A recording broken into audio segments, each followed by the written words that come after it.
शिव महिमा।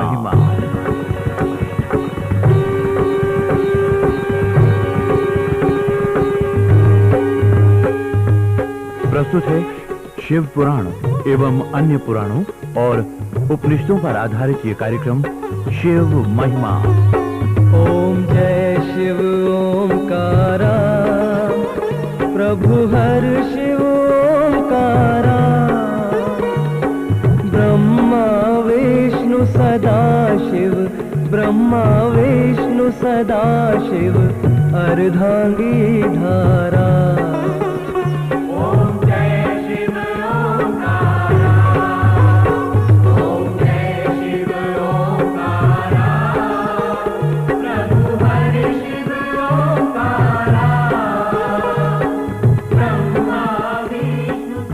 शिव महिमा के पिछले प्रकरण में आपने सुना कि देवाधिदेव महादेव की आज्ञा पाकर कृतिकाओं ने कुमार कार्तिकेय को वापस कैलाश धाम भेज दिया।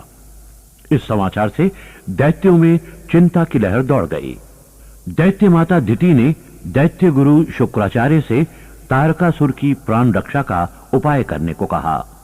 विधि का विधान जानते हुए शुक्राचार्य ने कुछ भी न कर पाने में अपनी असमर्थता व्यक्त की। दिति क्रोधित हो उठी। कूटनीति का सहारा ले दिति ने तारकासुर की आसुरी प्रवृत्तियों को पुनः जागृत किया। देवताओं और असुरों में भीषण युद्ध हुआ। असुर पराजित हुए तथा शिवपुत्र कार्तिकेय ने तारकासुर का वध करके त्रिलोकी को उनके आतंक से मुक्ति दिलाई। प्रस्तुत है इससे आगे की कथा। रूपांतरकार और निर्देशक हैं अनिल सूद।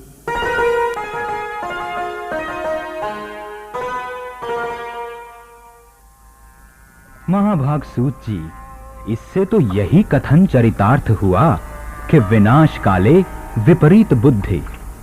न दिति तारकासुर की बुद्धि हरती, न वो युद्ध करता, न उसकी मृत्यु होती। विप्रवर शौनक जी, आपका ये कथन यदि पूर्णतया सत्य नहीं तो असत्य भी नहीं है। वो कैसे सूत जी? आपने कहा कि यदि दिति तारकासुर की बुद्धि ना हरती तो वो युद्ध ना करता, मृत्यु को प्राप्त ना होता। ये पूर्णतः सत्य नहीं है। काल अपना समय और स्थान महाप्रभु के आदेश पर ही निर्धारित करता है। यदि दिति तारकासुर को ना उकसाती तो कोई अन्य इसका माध्यम बनता। सूत जी, यदि मेरा कथन सत्य नहीं तो असत्य भी क्यों नहीं है? परम ज्ञानी शौनक जी, जब काल ने निश्चित कर ही लिया हो तो कौन उससे बच सकता है?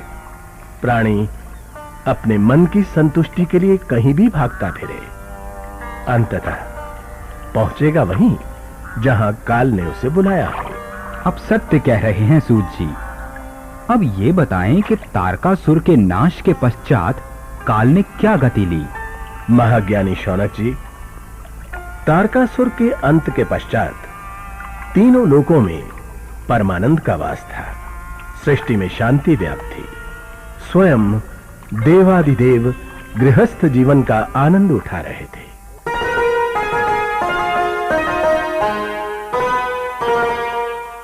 देवी पार्वती, कहिए देव। हमारी इन दोनों संतानों ने हम जैसे वीतराग तपस्वी को भी गृहस्थ आश्रम के महत्व और आनंद से परिचित करवा दिया है।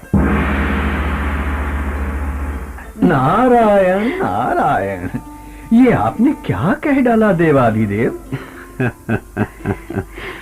क्यों मुने नारद, ऐसा कौन सा असत्य निकल गया हमारे मुख से जिस कारण आपके अचानक दर्शन प्राप्त हुए हमें? नारायण नारायण, असत्य और आपके मुख से?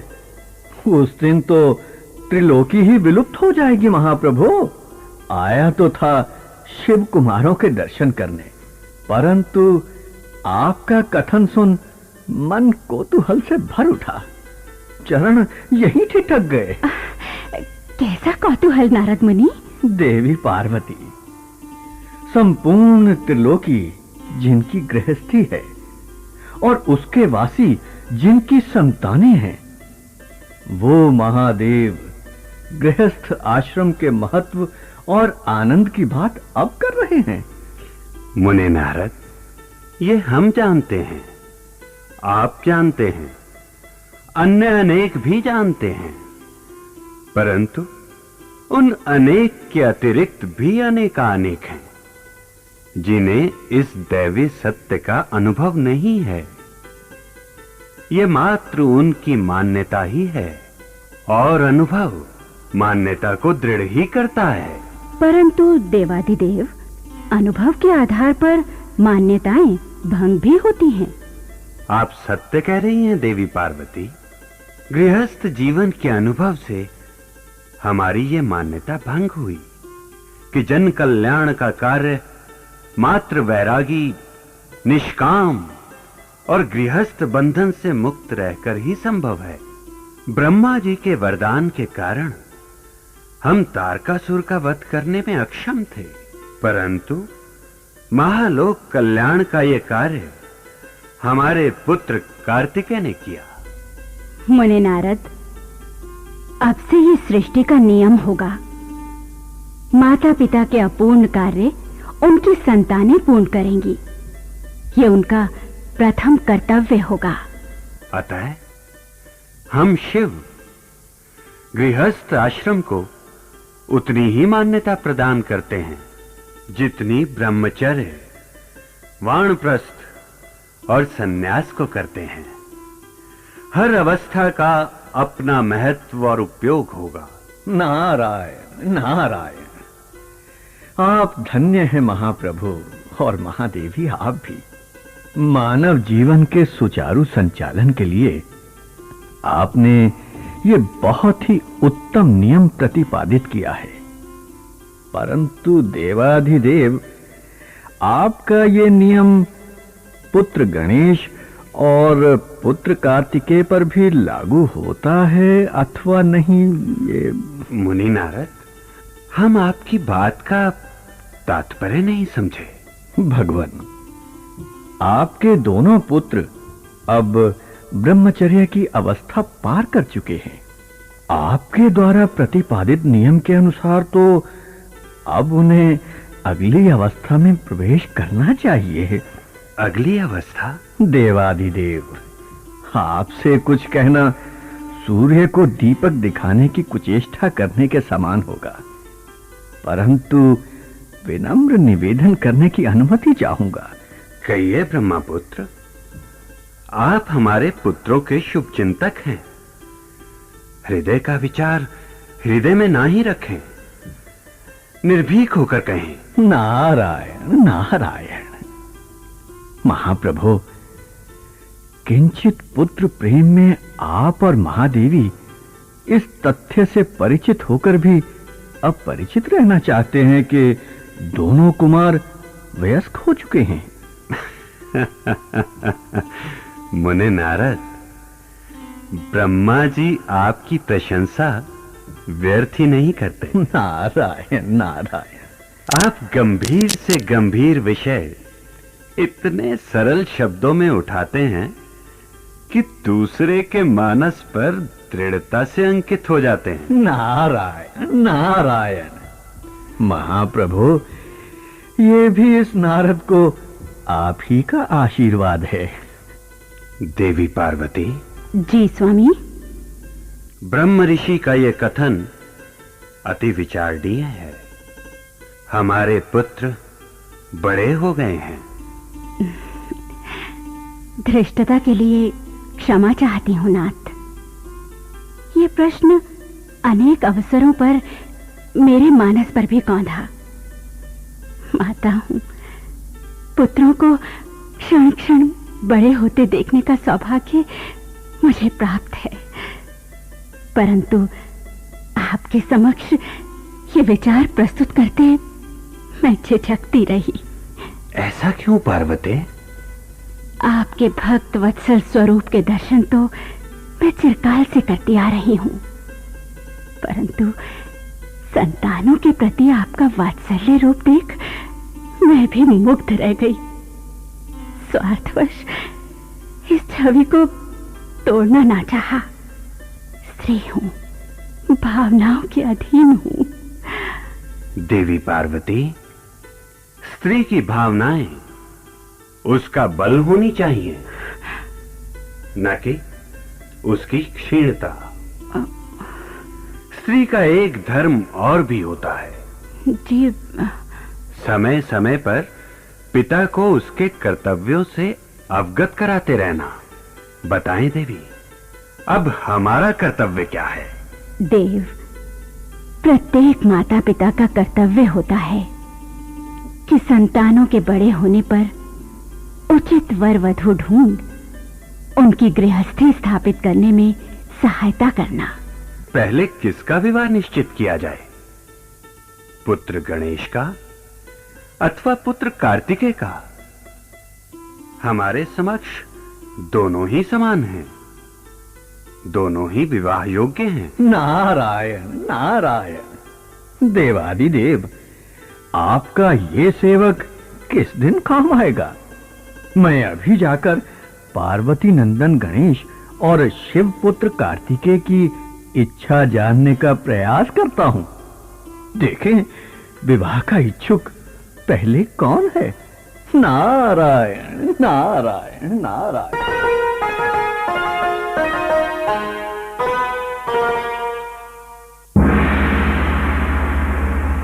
नारायण नारायण नारायण।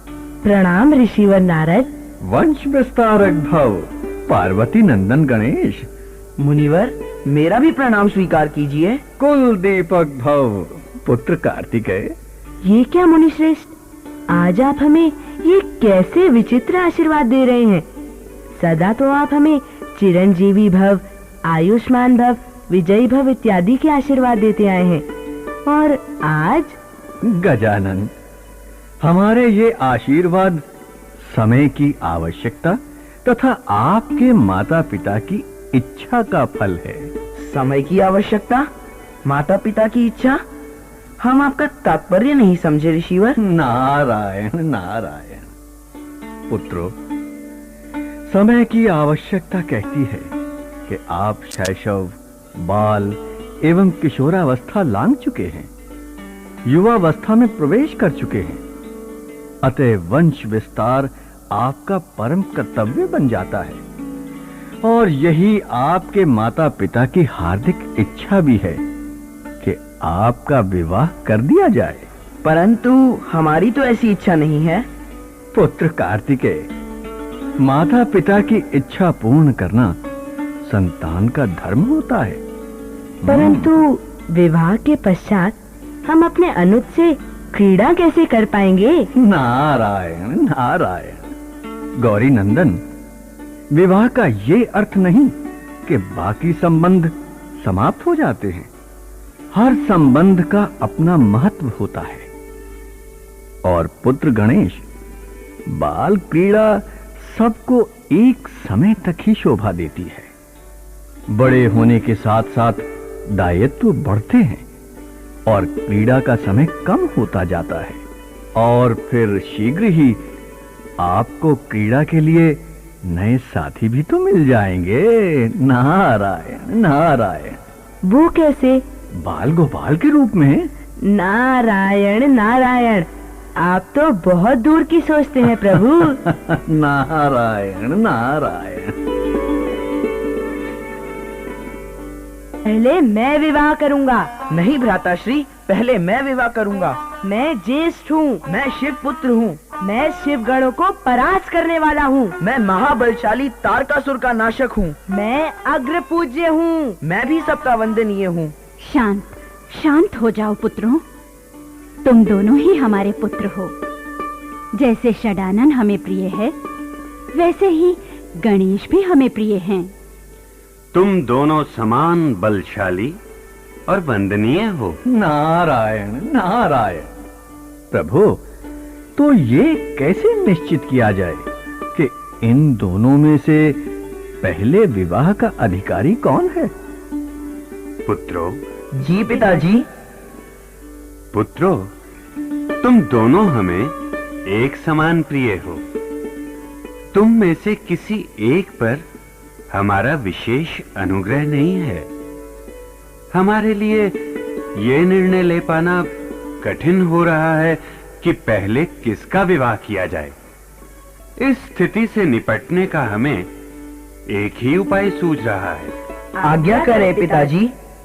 आप दोनों को परीक्षा देनी होगी। परीक्षा? कैसी परीक्षा देवाधिदेव? पार्वती, हमने निर्णय लिया है कि हमारे ये दोनों पुत्र पृथ्वी की परिक्रमा करें। इनमें से जो भी पहले लौटेगा उसी का शुभ विवाह पहले किया जाएगा। हमें स्वीकार है। यदि मैं 1 वर्ष में लौट आया तो? यदि मैं 6 मास में लौट आया तो? मैं 3 मास में लौट आया तो? मैं क्षण भर में लौट आया तो? नारायण नारायण। प्रतिस्पर्धा आरंभ होने से पूर्व वाक प्रतिस्पर्धा आरंभ हो गई। पुत्रों, पहले जाओ तो अपने पिता द्वारा निर्धारित परीक्षा में भाग तो लो। नहीं माते, पहले वचन दे। यदि मैं पहले लौटा तो मेरा विवाह पहले होगा। वचन दिया तो हम जाएं माते? हाँ पुत्र। अपने वचन का स्मरण रखिएगा। हाँ पुत्र, स्मरण रहेगा। माते, पिताजी, आपकी चरण धूलि ले हम प्रस्थान की अनुमति चाहते हैं। हमारा आशीर्वाद आप दोनों के साथ है। नारायण नारायण नारायण। अरे, अनुज कार्तिकेय तो तीव्र गति से प्रस्थान कर गए। हम तो पीछे रह गए। अब हम क्या करें? इस भारी भरकम शरीर के कारण पृथ्वी की परिक्रमा तो क्या, हम एक कोस भी नहीं चल पाएंगे। क्यों ना अपनी सवारी मूषक की सहायता ली जाए? नहीं, उनकी गति तो अति मंद है। अब हमें पहले विवाह सुख कैसे प्राप्त होगा? हम तो अपने अनुज से ही हार जाएंगे। सब हम पर कटाक्ष करेंगे। पार्वती, पुत्र गणेश अभी तक यहीं विराजमान है। हाँ स्वामी, किन्हीं गहन विचारों में डूबे हैं।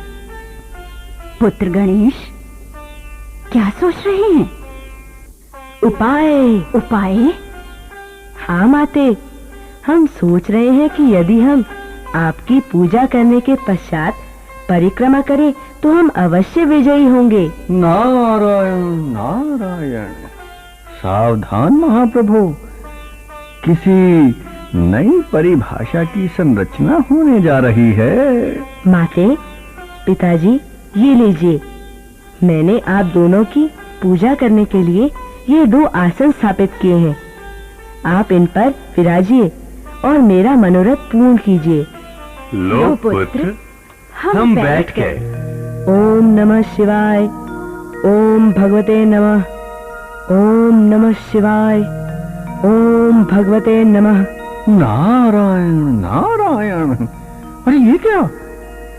गजानन ने तो जाप करते हुए स्वयं देवादिदेव तथा महादेवी की 7 बार प्रदक्षिणा कर डाली। हे माते, हे पिताजी, अब आप मेरा विवाह कर दीजिए। विवाह? परंतु पुत्र गणेश। माते, आपने वचन दिया था कि यदि मैं पहले लौटा तो पहले मेरा विवाह होगा। अवश्य होगा पुत्र, परंतु पहले परिक्रमा तो पूर्ण करके आओ। कुमार गया हुआ है, तुम भी जाओ और उससे पूर्व आने का प्रयत्न करो। माते, मैं पृथ्वी क्या, पूरे संसार की 7 बार परिक्रमा कर चुका हूँ। ये तुम क्या कह रहे हो पुत्र? तुम तो हमारे नेत्रों से ओझल भी नहीं हुए। परिक्रमा कब कर डाली? पिताजी, आपके द्वारा प्रतिपादित वेद शास्त्र क्या ये नहीं कहते कि पुत्र के लिए माता पिता और स्त्री के लिए पति ही उसका तीर्थ, उसका संसार होते हैं? यदि वे वेद शास्त्र सत्य हैं, तो मैंने आप दोनों की 7 बार परिक्रमा कर संसार की 7 परिक्रमाएं पूर्ण कर ली हैं। आपने तो मात्र 1 परिक्रमा करने को कहा था। पुत्र गणेश, जिसके पास बुद्धि होती है वही बलवान होता है। जिसके पास बल होता है वही विजयी होता है। पुत्र, वेद शास्त्र में और पुराणों में पुत्र के लिए जिस धर्म पालन की बात कही गई है वो तुमने पूर्ण की है। मुने नारद, आदेश महाप्रभु। जाइए ब्रह्मा जी से निवेदन कीजिए कि हमारे इस अति योग्य पुत्र के लिए सुयोग्य वधू का चयन कर इसका विवाह संपन्न करवाएं। जैसी आज्ञा भगवान। नारायण नारायण नारायण।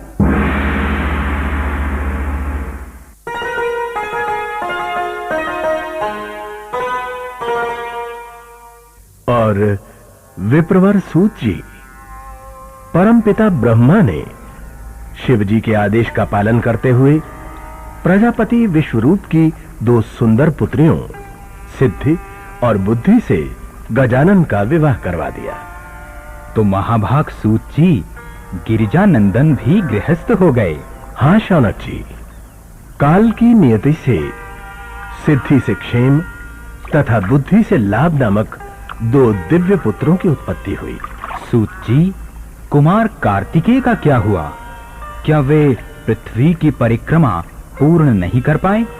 शौनक जी, जब कुमार कार्तिकेय परिक्रमा करके लौटे तब तक ये सब कुछ घटित हो चुका था।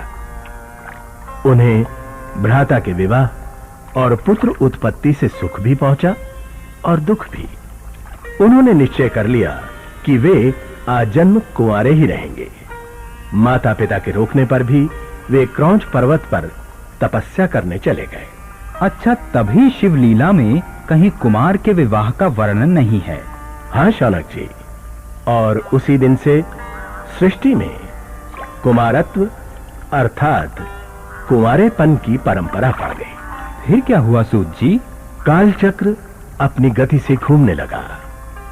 चारों ओर सुख और प्रसन्नता का वास था जो दैत्य माता दिति को खल रहा था।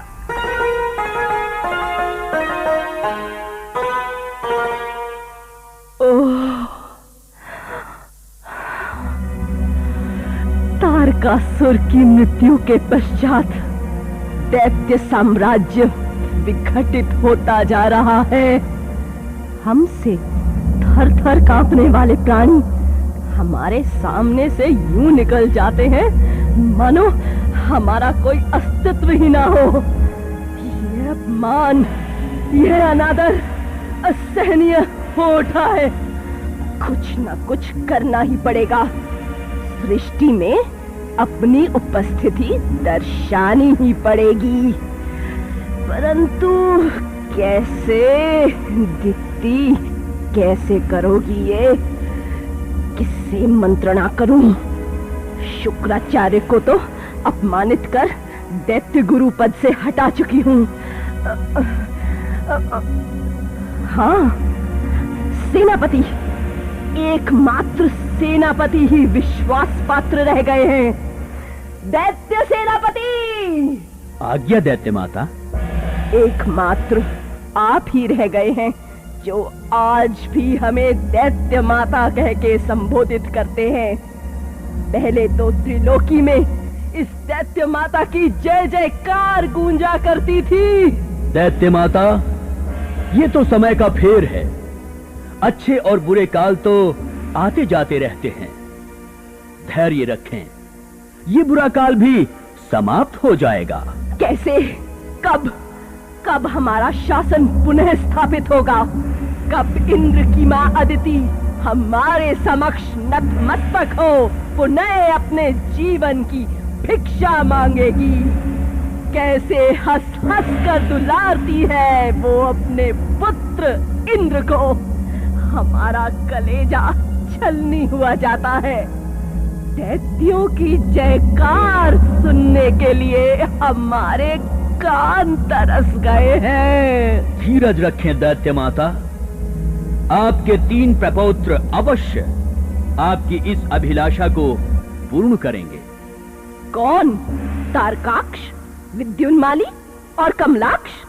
वो तो हमें ही अपनी पिता की मृत्यु का दोषी ठहराते हैं।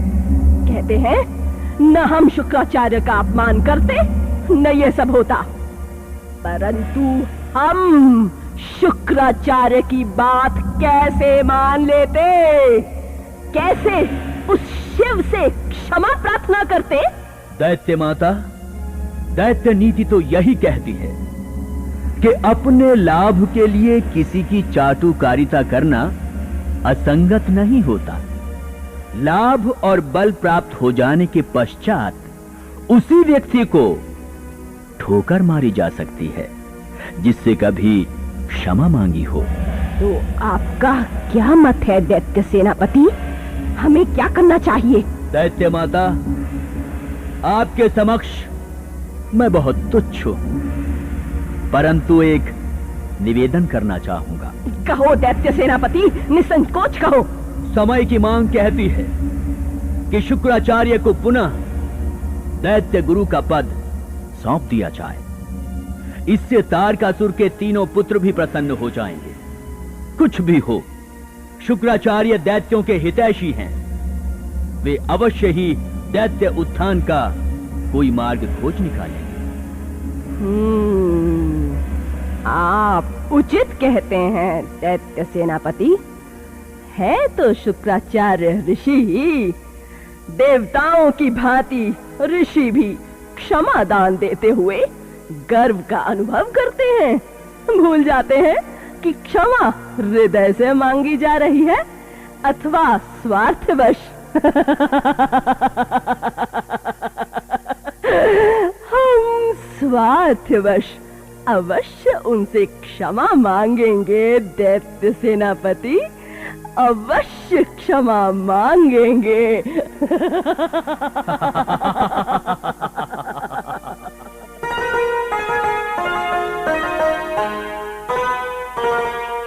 महाभाग सूत जी, ऐसे तो दैत्य माता दिति ने ये तथ्य स्वीकार कर ही लिया कि समय बहुत बलवान होता है, वो किसी से कुछ भी करवा सकता है।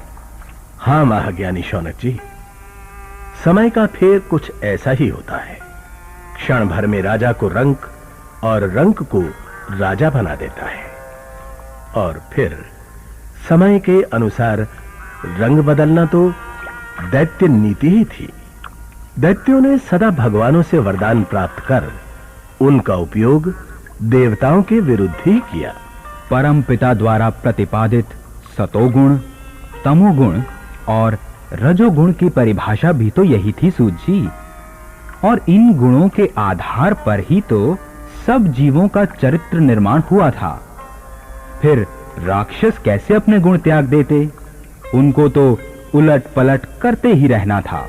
आपका कथन पूर्णतः सत्य है शौनक जी, और उथल पुथल की इस नीति ने असुरों को एक बार फिर सत्ता के कगार पर ला खड़ा किया।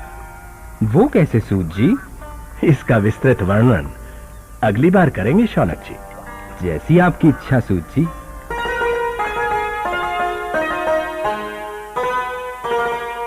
श्रोताओं, शिव महिमा का आज का प्रकरण शिव पुराण के रुद्र संहिता चतुर्थ खंड के 20वें अध्याय तक से लिया गया था।